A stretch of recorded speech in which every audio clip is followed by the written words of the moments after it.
Hi, I'm Eugene. On my sister's birthday, I wasn't invited, not because I caused drama, not because I had a falling out.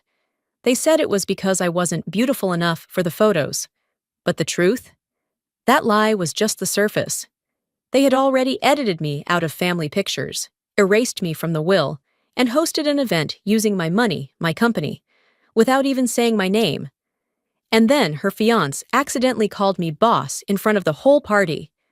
You ever realize your own family was trying to replace you with your silence? What do you do when the people closest to you don't just leave you out, they rewrite the story to pretend you were never there? There's something about the smell of coffee that usually puts me at ease.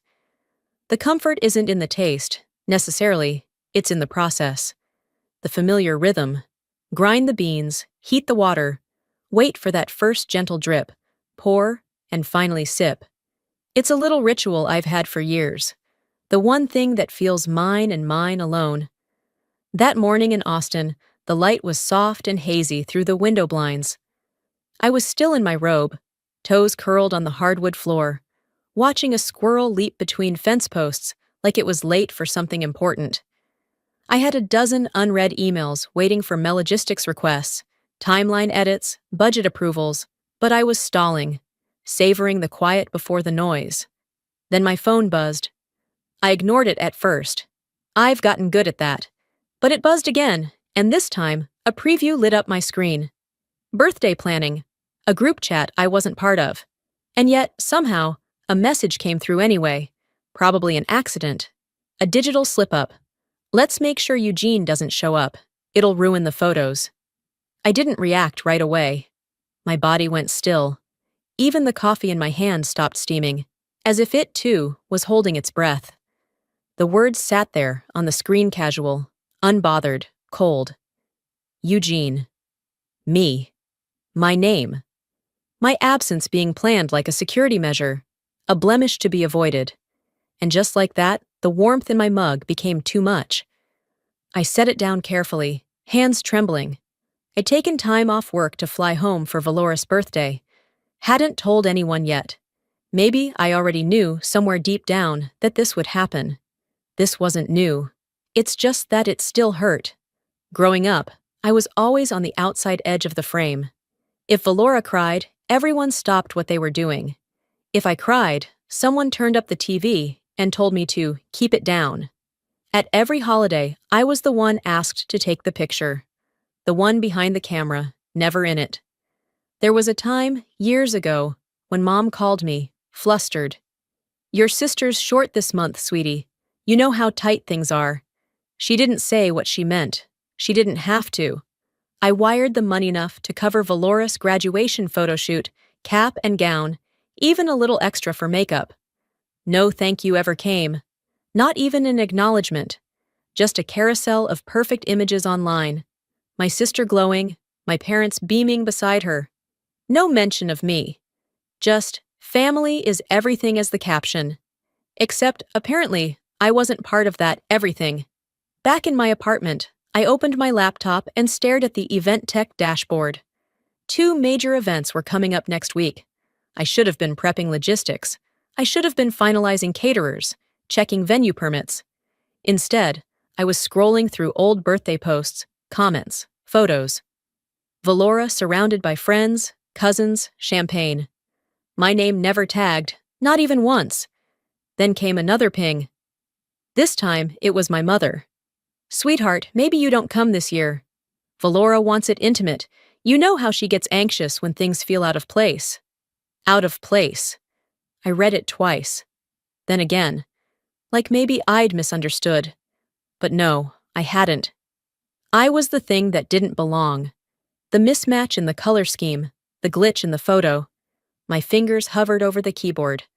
I typed, "Okay," then deleted it. What do you say to a mother who disinvites you with the same tone she uses when reminding you to pick up almond milk? There's no anger, no drama, just indifference. I opened our company's payment system and searched the vendor file. 2 weeks ago, I'd wired the deposit for the venue hosting Valoris' party. No one asked me to. It was just expected. A favor done quietly, because I always did. I hovered over the invoice, clicked Edit Note, and typed, Paid by Eugene N. For family. Not a threat. Just a record. Just truth. Something to exist, even if no one looked. But they wouldn't. They never do. The rest of the day moved slowly, like I was underwater. I missed my team meeting. Ignored a call from my manager. The sky outside turned from gold to gray to ink blue, but I barely noticed. I sat there, staring out the window, letting the quiet press against me. This wasn't rage. It wasn't a breakdown. It was the slow, dull ache of being erased over time. Like watching someone tear a photo, not all at once, but just enough to cut your face from the corner. And still like a fool, I'd paid for the celebration. People think the worst betrayals come with screaming and slammed doors. But this wasn't that. This was worse. Because they didn't say I wasn't welcome. They just made sure I knew I was never necessary.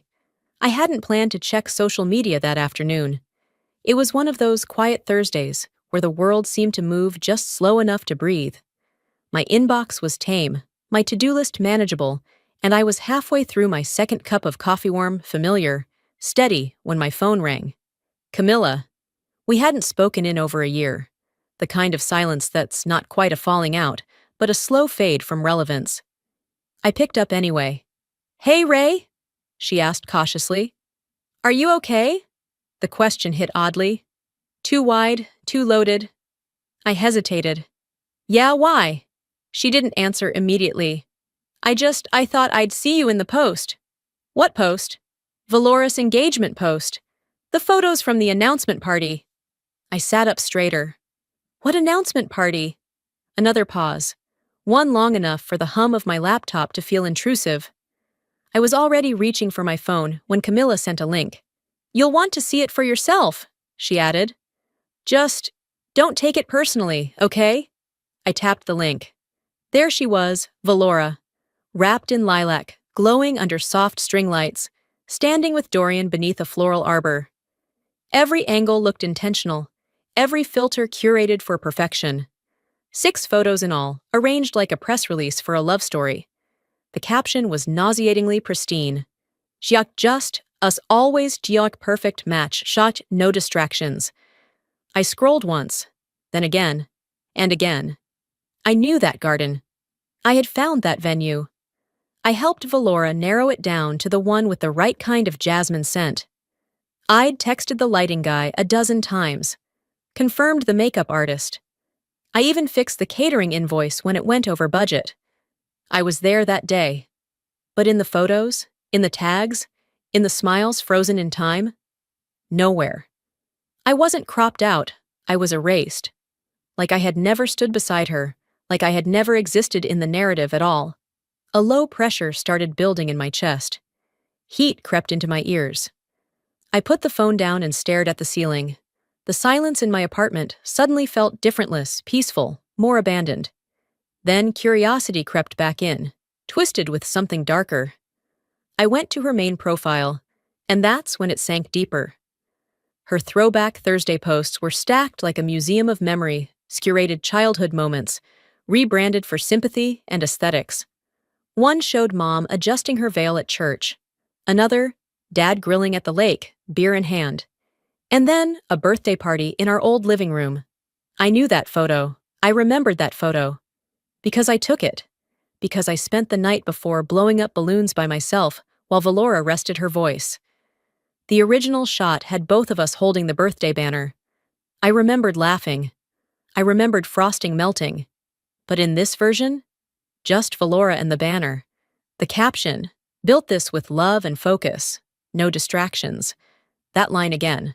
No distractions. I knew what it meant now. I was the distraction. The blemish on her brand. The inconvenient proof that her rise wasn't entirely solo. This wasn't forgetfulness. It wasn't an innocent oversight. It was deliberate. She rewrote me out of her life.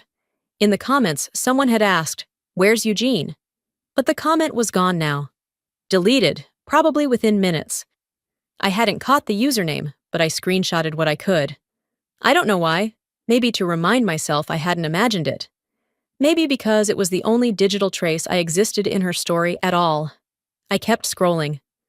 Dorian had liked every post. dropped heart emojis like confetti, fire symbols, clapping hands.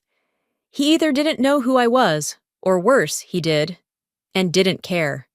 Neither option hurt less. I sat there for a long while, holding my phone but not really seeing it.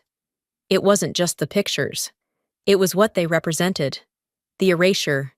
Dad's voice echoed from years back, from a quieter moment after a family dinner, where I'd said too much. You can stay as long as you stay silent. And I had.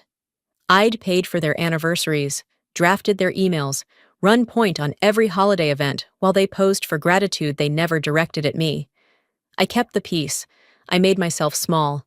I let them walk over me, thinking it was love. I looked around my living room, just mine, finally. No shared walls, no backhanded comments, no emotional landmines. I whispered, "What if I don't want to be quiet anymore?" That night, I unarchived my LinkedIn profile. It had been dormant for years, buried under favor doing and family events that I was never credited for. I uploaded a new headshot, changed the banner, and updated the bio. One line, clean, firm, co-founder, event tech. Systems designed to include, not exclude. I didn't post it on Instagram. I didn't tag anyone. I didn't make an announcement. But it was live. And for the first time in a long time, I didn't care who saw it. I had always been the quiet one. Now I was done being invisible. The morning after that call with Camilla, I sat at my desk, my hands frozen above the keyboard. I wasn't writing, wasn't thinking, just sitting in the quiet hum of my office as the sun filtered in through half-closed blinds. Slats of morning light painted uneven stripes across the floor, but nothing could soften the heaviness in my chest. Then came the email chime. Subject: confidential for your eyes only. From Aunt Avis. My stomach flipped. I stared at the screen for a few long seconds before I clicked. There was a video attachment, no message, no context, just the file. I hesitated. Every instinct in me wanted to shut the laptop, to preserve whatever version of peace I still had left. But curiosity has a way of winning when you've run out of hope. I pressed play. There she was, Valora, standing confidently at a podium in a pale blue sheath dress, her makeup flawless, smile camera ready. From the backdrop, it looked like one of Mom's fancy birthday luncheon's rented banquet space. Floral centerpieces, an audience full of people who never remembered my name. Valora cleared her throat and began her speech. It didn't take long for the horror to settle in. Word for word, she read my letter. The one I wrote to Mom for her 60th. A letter I agonized over for days.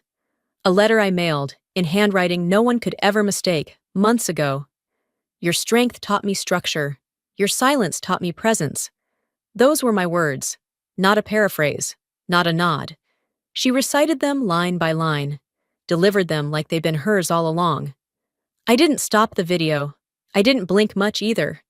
I just sat there, the numbness washing over me, like a tide I didn't try to fight. I'd felt it before years ago, when I found out it'd been cropped out of our family holiday card because the layout felt too cluttered. There was no rage, no fire. What I felt was quieter, heavier. Like someone had taken a spoon to my chest and scooped out what was left of my trust, replacing it with damp cotton and cold silence. A second email pinged. This one was from Marcia, the assistant at the estate lawyer's office. Subject line, small update. Hi, Eugene. Just a heads up. We're updating a few of the inheritance documents this week. Nothing for you to sign at this point, just keeping you informed. Something in me snapped awake. I typed back instantly. Why not? Her reply came a few minutes later. Per Valora and your mother, you're not currently listed. They felt it reflects the present level of closeness with the family. Present level of closeness. I read it again. Then again. It was like they found a sterile, professional way to tell me I didn't matter, at least not in writing. I leaned back in my chair and stared at the ceiling. My mind wandered to the year I wired $15,000 when Dad had his second surgery and the house payments had fallen behind. I didn't make it a big deal. Didn't even write loan in the memo line.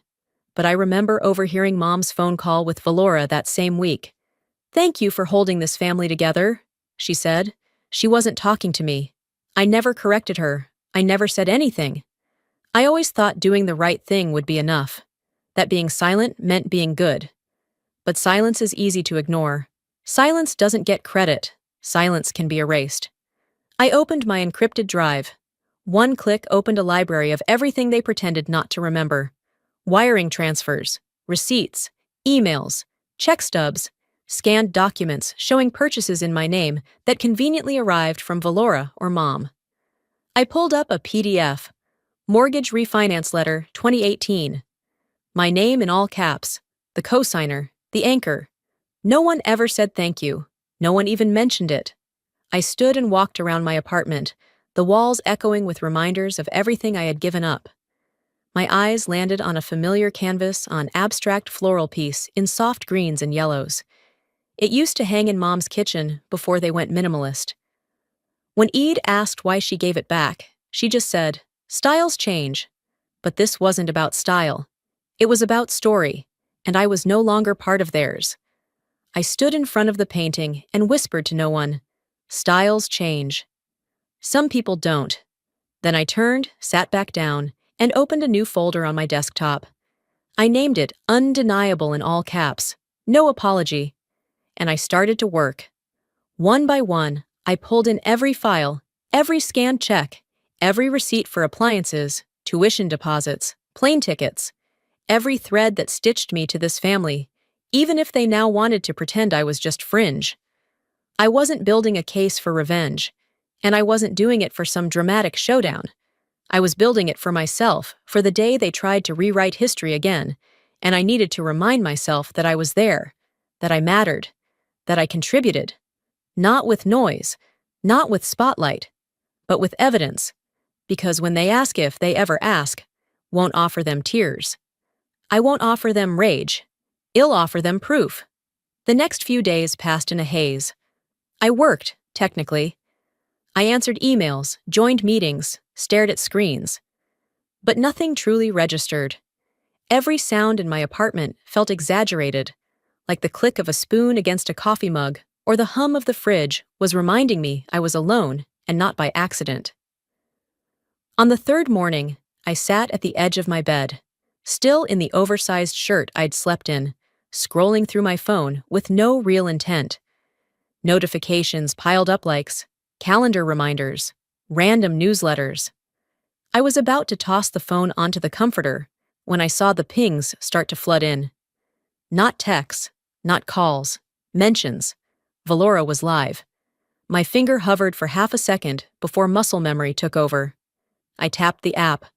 The screen opened to Valora in full glory, poised in front of the bay window at Mom's house, sunlight painting the room like something out of a magazine. A faint filter softened the scene. Everything sparkled just enough.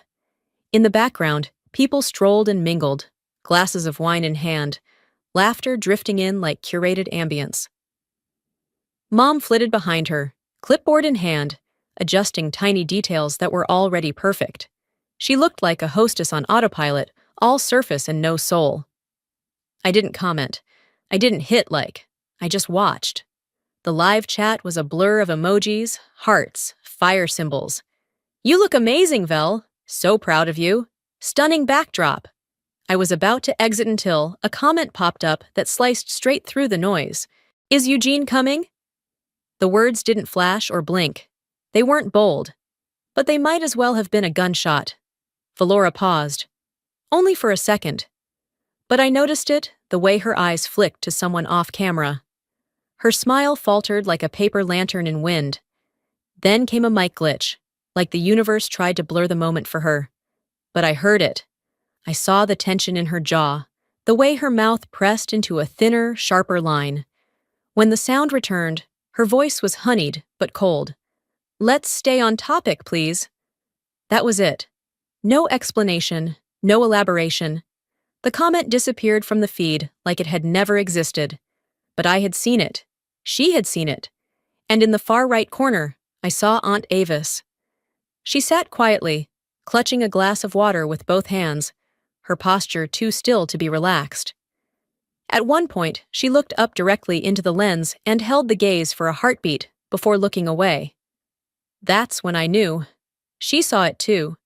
10 minutes later, my phone buzzed again. This time, it wasn't a tag or a ping. A direct message from Aunt Avis. No words, just a video file. I tapped play. The clip had clearly been taken before the livestream. The angle was angled, discreet. Someone had propped the phone on a counter or tucked it into a purse pocket. Valora stood near the window, the same place she'd smiled for the world minutes later. She was facing Mom, her voice hushed, but it carried. "She's not showing up," Valora said. "I told her she wouldn't belong. It's too perfect for her energy." Mom nodded. She didn't even blink. She didn't ask why. She didn't suggest kindness. She just agreed. That was the part that got me. Not Valora's calculated cruelty, but Mom's quiet compliance.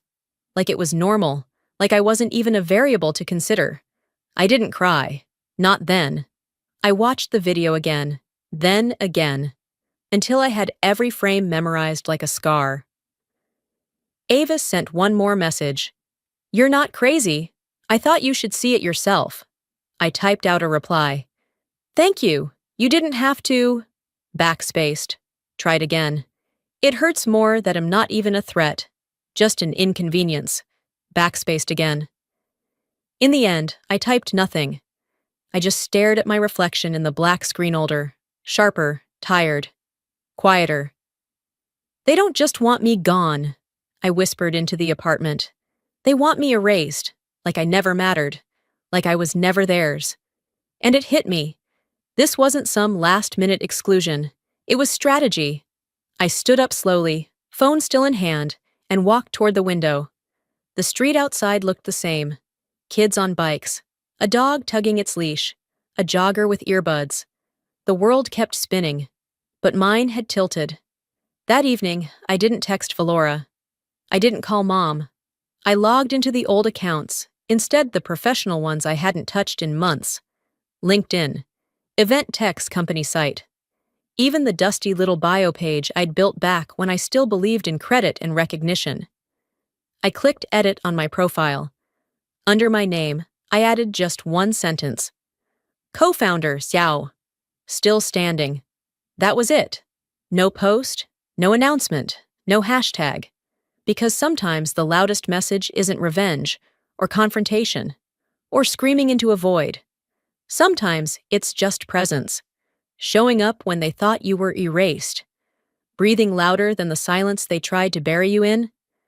Drawing the line felt like breathing clean air for the first time in years. But it didn't take long for the familiar weight to come crawling back, tapping at the edge like it had never left. It was the next evening. I just returned from a peaceful walk, one of those aimless ones where the quiet wraps around you like armor. I had barely unwrapped my takeout and sat down at the kitchen counter when my phone buzzed.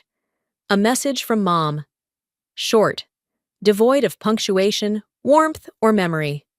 "Sweetheart, do you think you could cover this month's rent on the venue again?" That was it. No context, no apology, no mention of the livestream, of Valora's smug grin, or of the silence that had followed when I walked out. It wasn't even a question, not really. Just another obligation quietly handed down to me, like I was still the invisible scaffolding holding their fantasy in place. I stared at the message for a few seconds, before setting my fork down. The absurdity of it wasn't even surprising anymore, it was just exhausting. Like muscle memory. I opened my payment app and scrolled back. September, October, December, twice, February, now, April. Each transaction ranged between $1,200 and $2,500. Venue deposits, event catering, miscellaneous. Quiet wires sent from my account with no thanks, no acknowledgement, no receipts outside of the automated ones. Just a silent assumption that I would keep paying. And I had. I had paid for moments I wasn't invited to. Celebrations I wasn't included in. Photos I wasn't tagged in. I took screenshots and dropped them into the folder I'd created weeks ago, titled in all caps, Undeniable. That's when something else clicked. That dress. The one Valora wore in her preview post, twirling under fairy lights like a debutante. Sleek, with a twisted satin neckline and off-shoulder sleeves. The design tugged at something in my memory. Earlier that day, a small fashion account I follow had reposted it with a caption that made my stomach knot. Valora's birthday look is from our unreleased collection sketch, courtesy of LKM Atelier. LKM. I tapped the tag. It took me to the account for LKM Atelier, a boutique formal wear line under Event Tech's innovation wing, a project I had helped fund 2 years ago. I had personally approved the concept budget.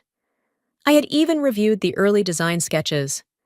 The gown Valora was now parading around in was one of the prototypes we shelved, part of a sustainability initiative that never saw the light of day. Until now. Not only had my family erased my contributions, they were now literally draping themselves in them. They wore what I created, toasted under chandeliers I paid for, and acted like I never existed. I stared at the screen, and then I laughed quietly. Because if I didn't, the rage would have come pouring out in a scream they'd only twist against me. Instead, I did something else. I reopened the PDF of the venue contract. There it was, submitted by, followed by a blank line that had always been left untouched. This time, I filled it in with my full name, deliberately typed Eugene Navarro. Then, I sent the completed invoice directly to Mom's inbox. No emojis, no passive phrasing. Just one line beneath the attachment. This should cover a few more birthdays. You're welcome.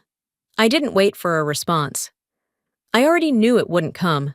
Later that night, before shutting down for the evening, I logged into the public site for Event Tech. I navigated to the About page. Near the bottom, beneath the sleek bios and vision statements, I added a single sentence. Nothing bold. Just quiet enough to make a noise they couldn't control. Proud to support moments even when not invited to them. No tags, no announcement, no hashtags. I didn't need an audience, because I knew my family. They check everything, especially the things not meant for them, especially when my name is buried quietly where they least expect it. This wasn't about revenge. Not yet. This was a signal, a whisper that they'd have to lean in to hear, a warning wrapped in politeness. They always expected silence from me, but this time, the silence was mine, and I was done using it to protect them. Now I'd use it to document everything, every slight, every scent, every erasure, because the loudest truth I'd ever speak would be the one I'd never have to raise my voice for. And they weren't ready for that kind of quiet. I thought reclaiming my name would be the final step, but apparently they hadn't gotten the memo. One last attempt to use it, without asking, was already in motion. That morning, I got to the office earlier than usual. The sun had barely cracked through the skyline, casting long shadows across the floor-to-ceiling windows. The building was still asleep. No chatter from the elevators, no whirring from the break room machines. Just the soft hum of silence, the kind I'd come to savor. In that silence, I could hear myself think. I placed my coffee on the edge of my desk, the ceramic clink echoing lightly. My laptop came to life with a quiet chime. Inbox. 47 new emails. Most were routine vendor quotes, weekly updates, reminders from project managers about timelines. But one subject line stopped me mid-sip. Candidate, Dorian Klein, recommendation letter from Valora M. It had been forwarded from HR with a short internal note attached, awaiting your final sign-off as decision maker. I clicked. The PDF attachment opened like a slap in the face. There it was, Valora's name, stamped proudly across the top of a sleek, overly polished recommendation letter. Her tone was syrupy, the language bloated with business jargon meant to impress and distract.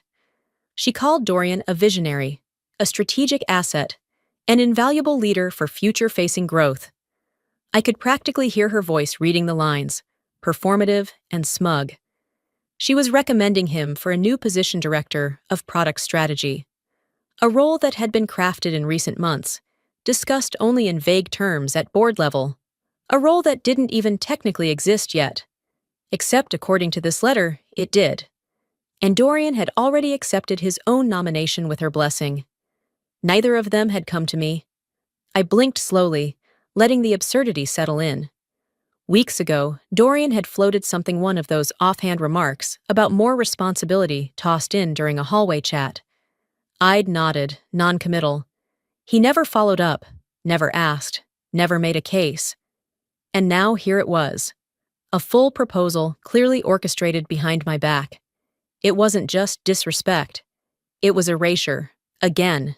They had tried to sidestep me in the company I built, in the office I founded, under the name they all knew, but conveniently forgot when ambition called. I didn't call HR. I didn't arrange a meeting. I didn't send a single clarifying email. I hit reply, and I typed, not approved. Position to remain unfilled at this time. No fluff, no regretfully, no maybe next quarter, just a period. And I hit send. By midday, the shift had already begun. Nothing overt, no explosions, just the low buzz of a new current under the floor tiles. When I walked the second-floor hallway, conversations softened. I could feel the pause, the glances, the way people sensed something had shifted. Like they knew a door had closed, and no one was sure who'd be left on the outside. At the copy machine, Dorian stood stiff, staring at the blinking lights like they held answers. He didn't look up when I passed. No wave, no morning, no fake smile, just silence. That was fine. I wasn't angry. I was finished pretending. I returned to my desk and opened the internal systems. I navigated to the executive dashboard, clicked into my account, and scrolled down to my internal signature. R. Navarro Ops. That line had followed me for years. Minimalist. Soft. Invisible by design. A choice I had made back when keeping things quiet felt safer, more palatable, but I wasn't hiding anymore. I placed my fingers on the keyboard, deleted the line, and typed, Eugene Navarro, co-founder. Executive chair. Each letter felt heavier than the last, but not because it was boastful, because it was real, earned, undeniable. I stared at it. There was no trembling, no doubt, just a kind of steady, final knowing. This wasn't an act of defiance. It was a statement of truth. Then, quietly more to myself than to anyone around me, I said the words I hadn't let myself say for years.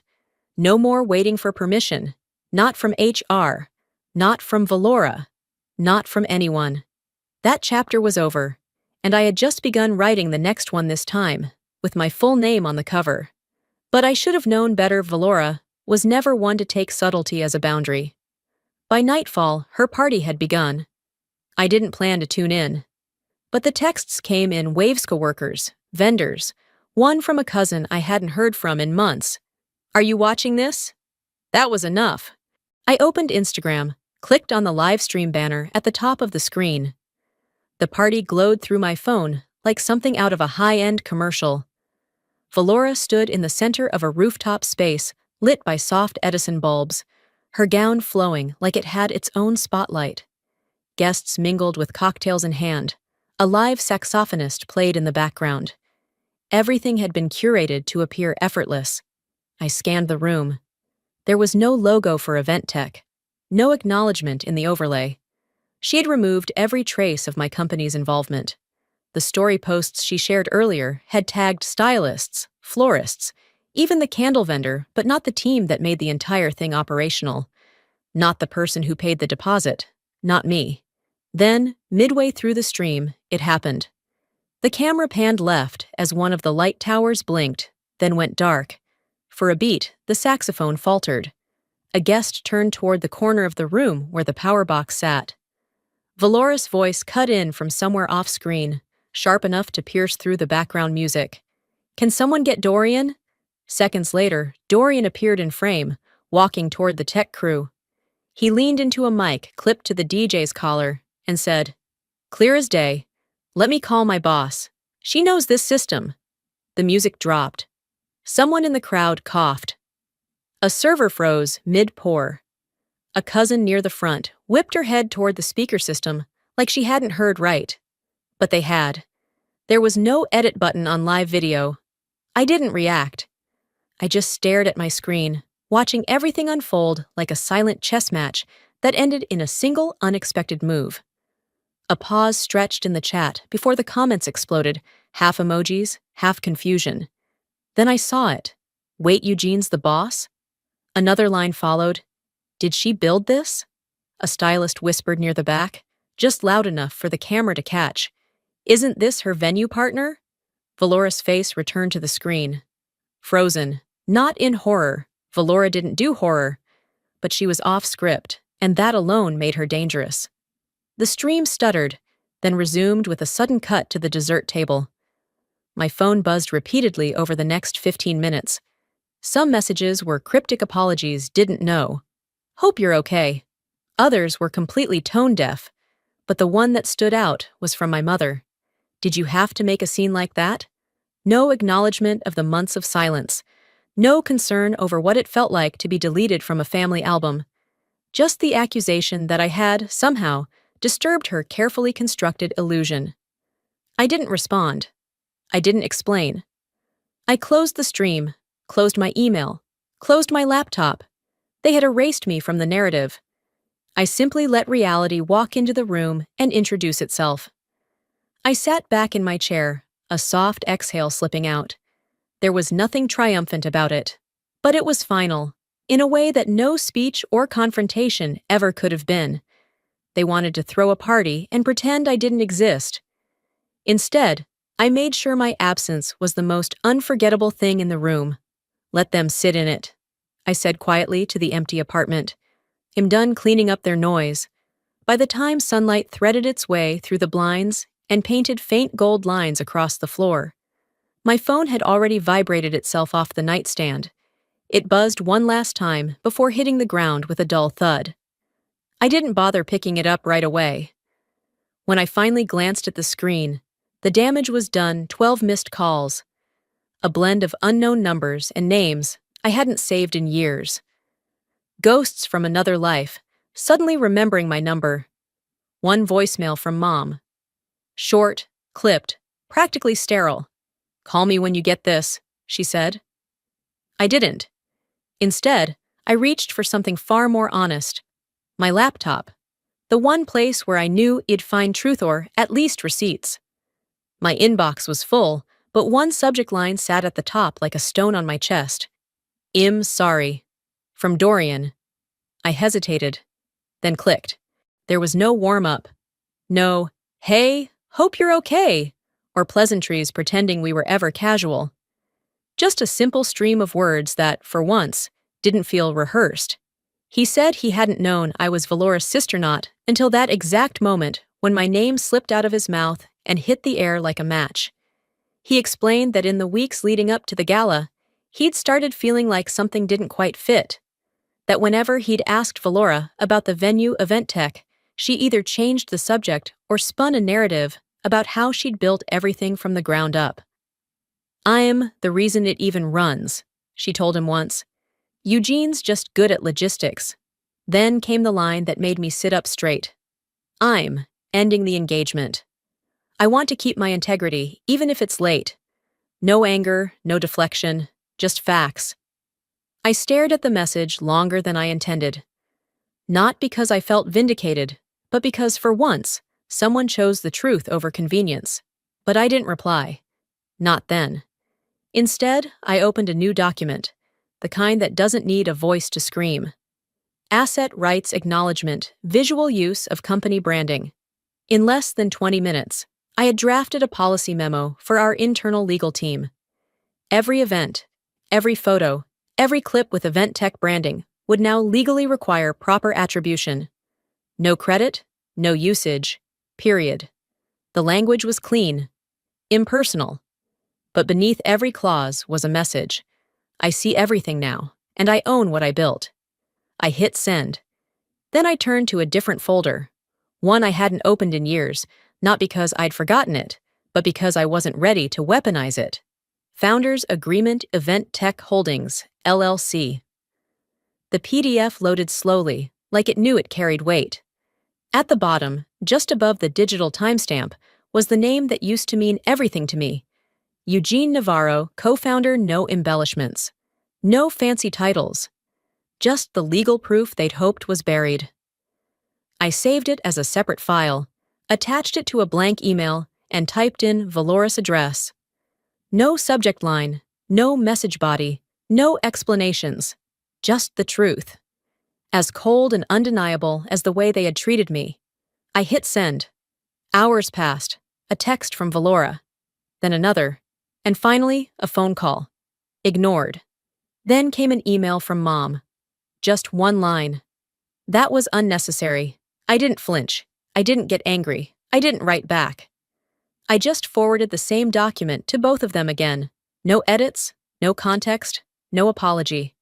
That evening, I made dinner for one. Sat at the kitchen table I bought with my own money. No noise, no television, just the hum of quiet earned, not given. I scrolled through Dorian's email one last time. Not because I needed closure, but because I wanted to be sure I could let it go. Then I deleted it. Not out of spite. Not because I was angry, but because I didn't need it anymore. I wasn't looking for validation. I wasn't asking for anyone to understand. I had nothing left to prove. And somewhere in that quiet, between the spoon hitting the side of the bowl and the streetlights flickering on outside, I whispered something out loud, soft, certain, and final. They know now. That's enough. Knowing doesn't mean healing, and not all wounds disappear when the crowd does. A week had passed. The noise had quieted. No more texts. No more missed calls. Just silence, sprawling and deliberate. Valora hadn't said a word. Neither had Mom. That was their move now, quiet absence, wrapped in just enough pride to pretend they were unfazed. But for the first time in my life, that silence didn't gnaw at me. It didn't echo or ache. It simply existed. And I existed beside it, unaffected. I got back to my usual rhythm. Morning walks through Zilker, my watering can brushing the lavender on the balcony, long hours tucked into my laptop reviewing Q2 strategy. Life filled itself in, not as distraction, but as truth. I hadn't been erased. I had simply stepped outside their frame, and the world hadn't ended. On a rainy Tuesday afternoon, a cream envelope arrived, heavier than usual, from the estate lawyer's office. I didn't rush to open it. Instead, I brewed some chamomile, watched the steam rise, and took my time slicing it open. Inside was an amended clause. My name, reinserted into the family will. Unsigned. A placeholder. A gesture. A post-disaster PR bandage. I smiled to myself, tired, amused.